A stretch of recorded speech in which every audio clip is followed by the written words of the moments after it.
In a shocking turn of events, BBC radio icon Steve Wright was found dead at his home in Marylebone, London on Monday morning.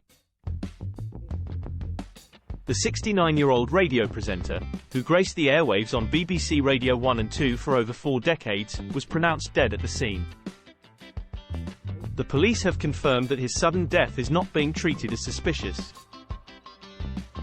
The sad news was confirmed by his family on Tuesday, leading to an outpouring of tributes from his former colleagues at BBC Radio 2 and his celebrity fans.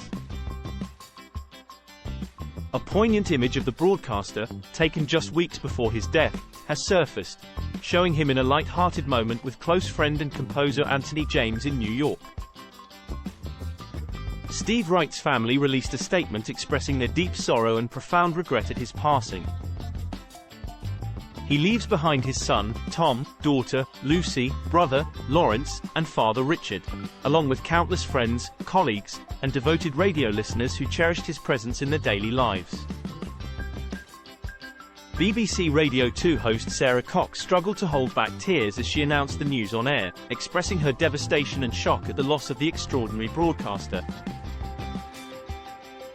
Fellow BBC Radio 2 DJ Jo Wiley also expressed her grief, finding it hard to believe that she was doing a tribute show for someone she had seen only days ago.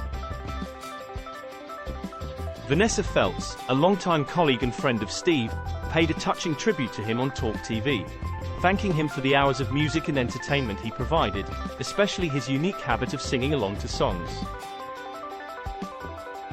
Steve Wright's illustrious career began at BBC Radio 1 in 1980, where he hosted a Saturday evening show before moving on to host Steve Wright in the Afternoon, a year later. He also fronted the Radio 1 breakfast show for a year until 1995, before returning to BBC Radio 2 in 1996.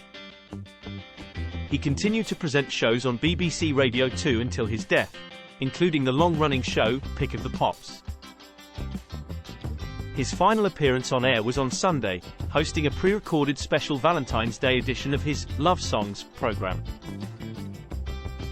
Steve was honored for his services to radio in the December 2023 New Year Honors List, dedicating it to all the people in broadcasting who provided comfort and public service during the pandemic. His sudden passing is a great loss to the world of radio, and he will be deeply missed by all who knew him.